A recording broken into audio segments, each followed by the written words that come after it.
Front and Center. Front and Center. A focus on important and significant developments affecting the lives of Filipinos, not only in the Philippines, but also those living and working around the world. Join us in Front and Center. Front and Center. Here on Radyo Pilipinas World Service.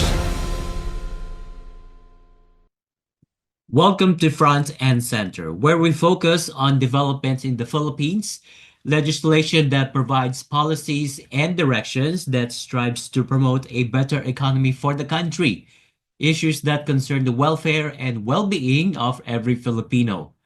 All of these and more will be Front and Center. You can watch this program on our Facebook page and YouTube channel. That's Radyo Pilipinas World Service.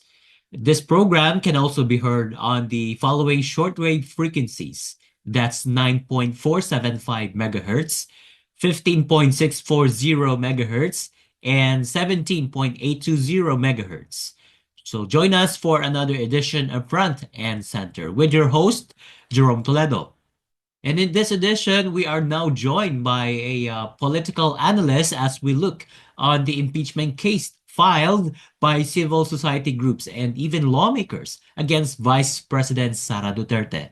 So how's this going to affect the Filipino people? And would there be any change if the Vice President will be ousted from her post? Joining me now is the political analyst, Attorney Ed Chico. Attorney Chico, the political analyst, thank you so much for joining us here in the program Front and Center here on Radyo Pilipinas World Service. Good morning, sir. And of course, good morning to your listeners or even televiewers. Okay, let me begin this discussion for today. So what is your reaction on the civil societies and even on influential religious groups' action and support against the impeachment of Vice President Sara Duterte? Well, I guess this is expected because from the very get-go, we've seen how certain sectors of society are against the vice president, and definitely they would always look for opportunity to go after her. And since there is this chance to file an impeachment case, I'm not actually surprised that they did the same. You're not surprised?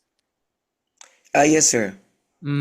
Okay. So how is this political movement a game changer in this political drama? And how do you see this kind of action? Because the Makabayan Bloc and or has filed their impeachment complaints before Congress on certain grounds, such as betrayal of public trust, a culpable violation of the Constitution, among others. On the other hand, really, yeah, like what I mentioned, a religious group which is influential here in the country will hold a nationwide prayer rally to oppose the plans of impeachment. And Malacanang has said that they have nothing to do with the impeachment complaint. And it's also noteworthy, attorney, that the case has been filed months before the start of the campaign period for next year's 2025 midterm election. So how do you see this kind of action, Attorney Chico? Well, as I said to begin with, that has always been the rhythm of the Makabayan Bloc and of course of civil society. As I said, I'm not saying that there's anything wrong with it. It's just that's their rhythm, so they always go after allegedly erring government officials, and there is an opportunity for them to file an impeachment case against the vice president, so they grab the opportunity. But as regards whether or not it would actually materialize or prosper, would be based, I guess, on a lot of factors, because at the end of the day, this is a political exercise. It's a numbers game. So if they get the necessary numbers from Congress, then definitely they'd be able to at least come up with a resolution that would lead into issuance of an articles of impeachment.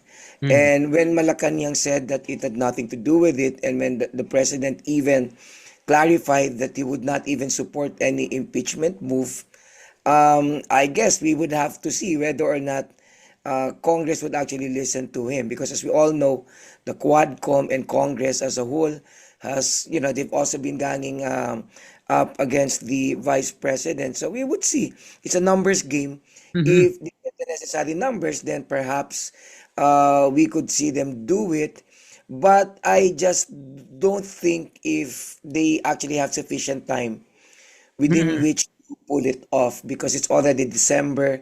By Mhm. December 21, Congress is no longer in session. Mhm. And the impeachment process is quite tedious. You have to understand that Mhm. when you file a complaint, it would have to be endorsed, it would have to be subsequently referred to the Justice Committee, and the Justice Committee is given 3 days Right. within which to find out whether or not it is actually sufficient in form, and then they would also have to deliberate whether it's also sufficient in substance.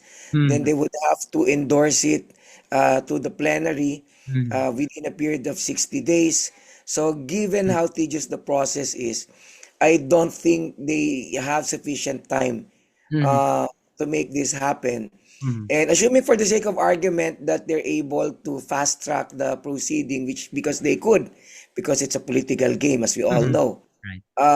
you have to wonder what would be the backlash be as regards public's perception. Because if the public would sense that it is outright politically motivated, then the public might not take it well. But at the end of the day, if they would go through the usual process, I think there's no time left for them to be able to do that because it's already December. And if, as I said, even without considering that they're able to Mhm. come up with an articles of impeachment, it will still Mhm. have to be referred to the Senate, which would have to sit as an impeachment court. And by February, campaign period already commences. Mhm. So I doubt if there are senators who would still be willing Mhm. to go through this process. And at the end of the day, the fact that the president assured the public that he wouldn't support it Mhm. uh, is an indication that it might not push through. Mhm. Because at the end of the day, because we have a weak party system, almost all congressmen and senators would definitely gravitate towards the president. So if the president would say he wouldn't support it, I expect the members of Congress Mhm. not to support it too. But if they do, then of course, either they do not respect the president, which does not make sense, or the president is not really sincere in saying that he wouldn't actually support impeachment, but although in reality, he is actually orchestrating this. Okay. So at the end of the day, whatever happens to this impeachment proceeding, the implications on certain politicians would be too great. So which I think it would make sense for Congress to exercise some sort of a caveat to somehow evaluate this carefully Mhm. because the repercussions would be too great for them to ignore. As regards the Makabayan bloc, as I said, they Mhm. would always criticize anyone they can criticize Mhm. for as long as that person belongs to the government.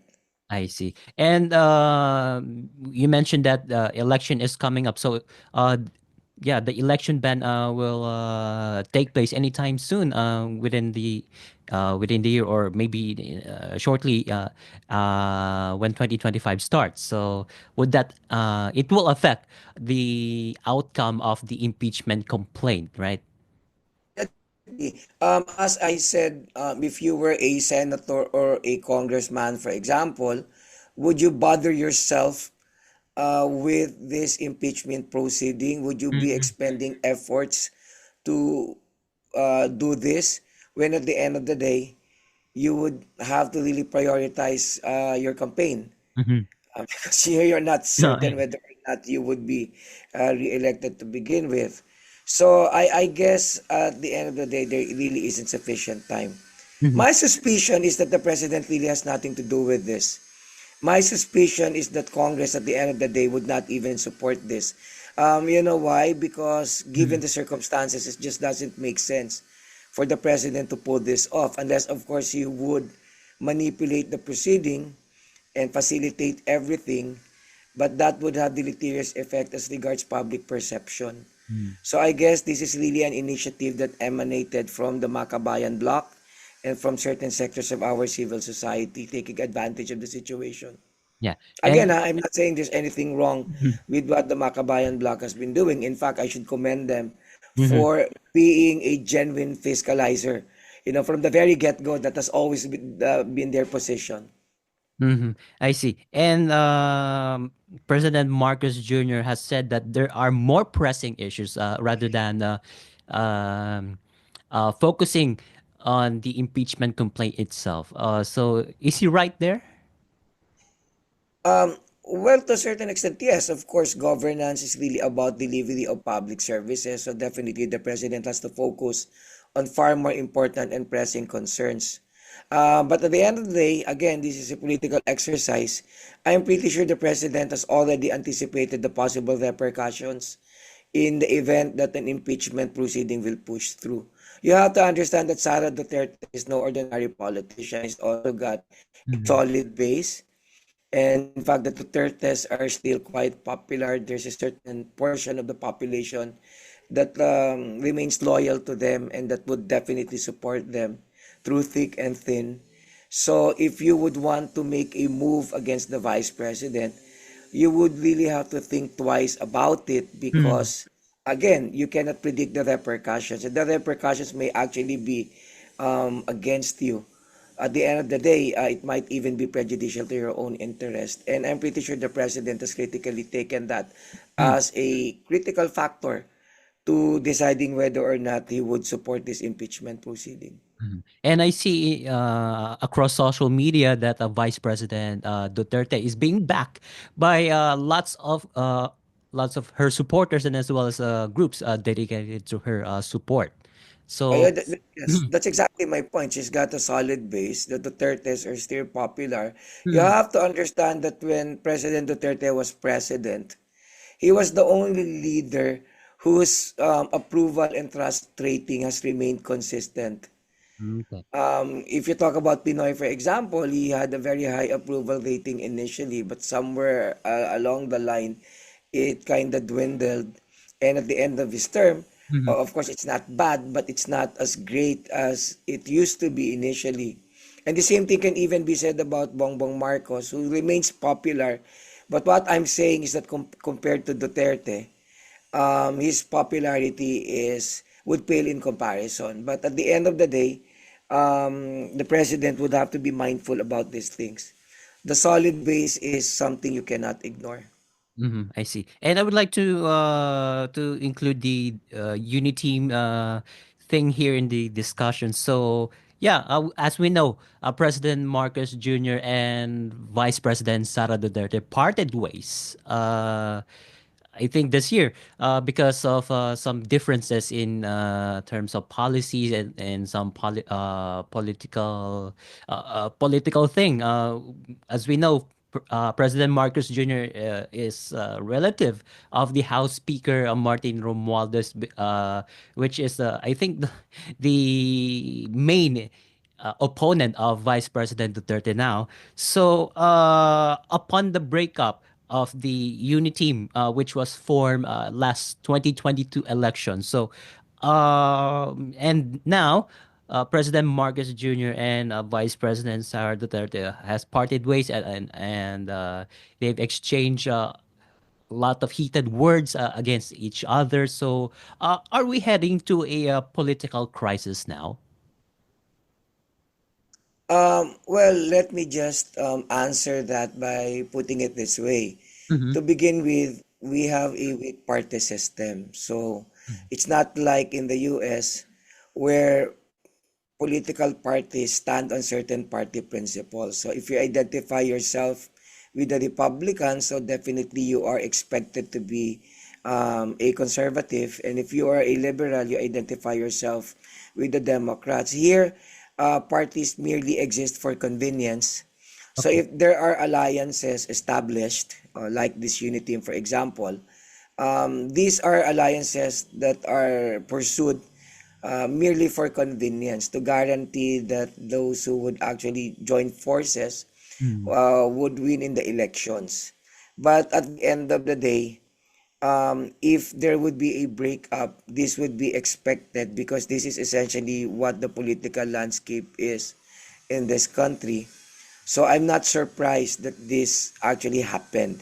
Mhm. Now, whether or not there is a political crisis is something that would still have to depend on what would happen subsequently, because right now as we speak, Mhm. this is something that we all live with, something that we're all familiar with. So this is not new.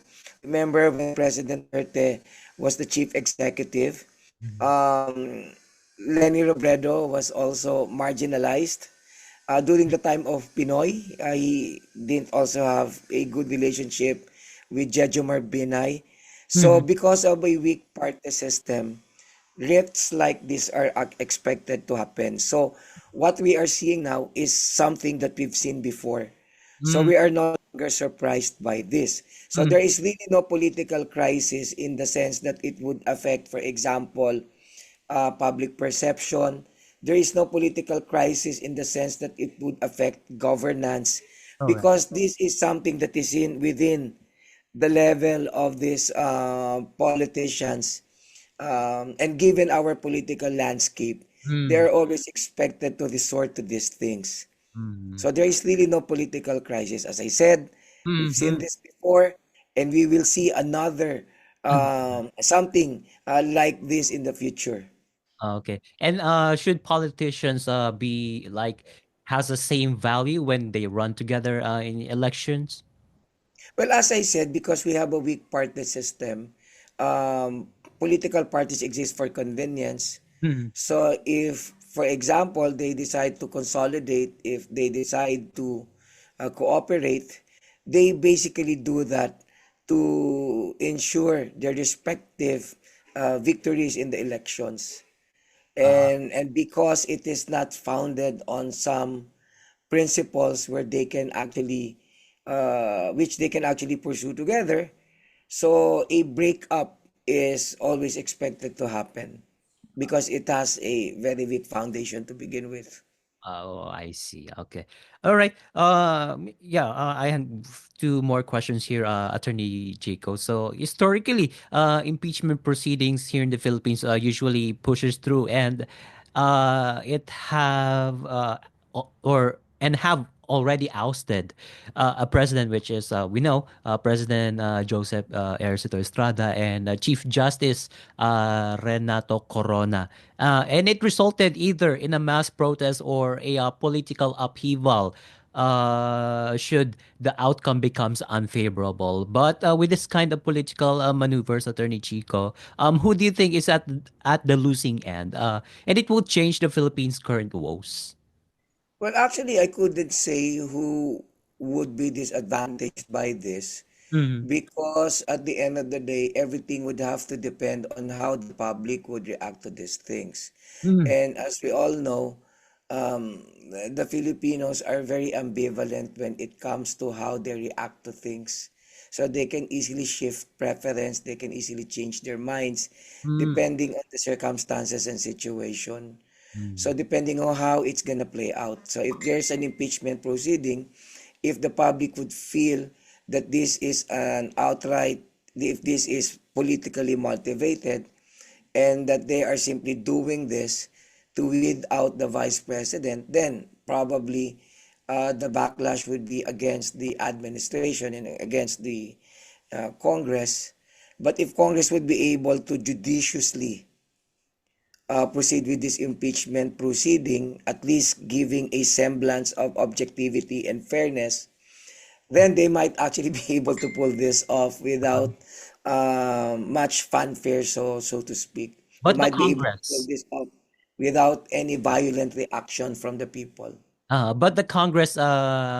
Attorney Chico, is composed mainly of Marcos Jr.'s allies. And President Marcos Jr. has said that discourage lawmakers from pushing or pursuing the impeachment complaints against the vice president. Well, it's like this. If you become the president in the country, because we have a weak party system, Ah, yes. all congressmen and senators definitely would gravitate towards you. All Mm. congressmen and senators definitely would support you. Mhm. And we've seen this before um, during the time of President Ramos, for example. He was considered a minority president. He didn't have control over Congress, Mhm. but he was able to form this rainbow coalition. And during the time of GMA, during the time of Pinoy and even Duterte, we could also say the same thing. So since BBM is the president, expectedly, all congressmen would basically act according to the instructions given by the president. So which is why I said that if this impeachment proceeding would continue or would even succeed, there's only two possibilities here. Either the president is Mhm. a weak president because he has no control over Congress, or considering that congressmen are expected to support the president, his statement that he has nothing to do with this is actually not true. That he is actually behind this, Mhm. and that secretly he really wants to proceed with the impeachment so that he can weed out the vice president. So if this wouldn't push through, I guess it would validate the statement of the president that he would not support any impeachment proceeding, and that in fact he would Mhm. encourage congressmen not to support it too. Okay. And would those actions or events happening now would it change the Philippines' current woes? For example, we have inflation that is currently changing, and at the same time we have prices going up, and we have struck a lot of calamities these past few months. So would that change? Well, those issues you raised collectively would precisely be the reason why this impeachment proceeding would be a waste of time. And Mm. I would agree with the president that if you would proceed with this, you will just be expending efforts for nothing. Because at the end of the day, there are far more important pressing concerns that the president has to attend to. Inflation, for example, is one. He has to focus on the economy. You have to understand that the problems brought about by COVID are not yet fully resolved. Yeah. There are still ongoing concerns globally.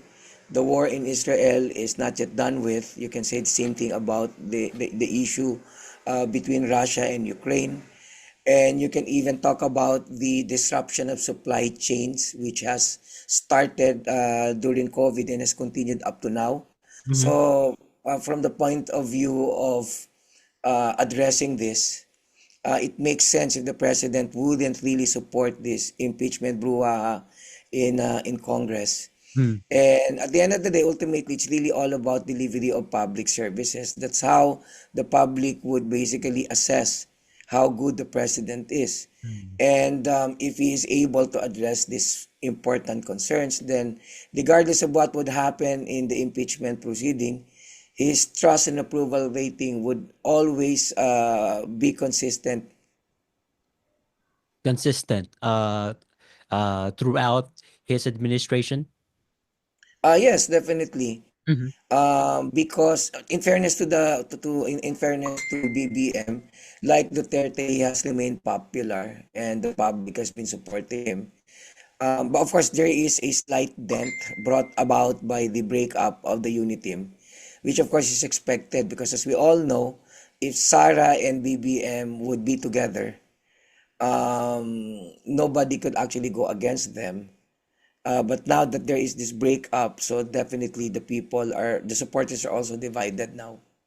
I see. And my last question for today, Attorney Chico, is there a hope for reconciliation between Marcos and Duterte, given that they have exchanged heated words, they parted ways? Is there any hope for them? Well, in politics, anything can always happen. Remember the Kapinks, di ba? Remember the Liberal Party during the last elections. Di ba? They would say never again. But if you look at them now, from Mhm. never again, it becomes why not? So that's how What do you say? you characterize our political landscape. There are really no permanent enemies. There are no permanent friends. Really permanent interests. I remember even Sara Duterte had some beef with former Speaker Pantaleon Alvarez, and in fact, it's common knowledge that she was even behind the ouster of the Speaker. But right now, they are actually supporting each other, and the same thing can be said about Congressman Senator Bongo and Senator Bato. There used to be a time that Senator Bongo couldn't see eye to eye with the Vice President, but now they're together. So I would not discount any possibility that there might be some reconciliation somehow, because everything would really have to depend on what the administration would do as regards the fate of the Vice President. Okay. And to mention that President Marcos Jr. said in an ambush interview regarding reconciliating with the vice president, he said, never say never. So I think there's a hope in the tunnel, or there's a light in the tunnel between them. Well, of course, as I said, if you talk about our political landscape, it is always characterized by ambivalence. So there are no permanent friends, there are no permanent enemies. There are what we call shared interests. And if at the end of the day it would make sense for them to join forces again, then they would do that. Okay. Of course, the Vice President said this is actually a point of no return. But if you look at the demeanor of the Vice President, she speaks as she thinks. She doesn't filter. But at the end of the day, as I said, if the situation would become better as regards the relationship between the Vice President and the President, reconciliation might happen. Okay. All right. That was a very interesting discussion regarding the impeachment case between or of Vice President Sara Duterte. And thank you so much, Attorney Ed Chico, political analyst. Thank you so much for joining us in the program. Thank you too. All right. And you've just heard and watched the interview of the program with the political analyst, Attorney Ed Chico. And that concludes this edition of Front and Center here on Radyo Pilipinas World Service. Together with our producer Erwin Peñano and technical personnel Milo Janela, this is your host Jerome Doledo. Join us again here on Front and Center. Mabuhay and love the Philippines. You have just heard and watched Front and Center. Front and Center. Join us again for another edition here on Radyo Pilipinas World Service. Front and Center.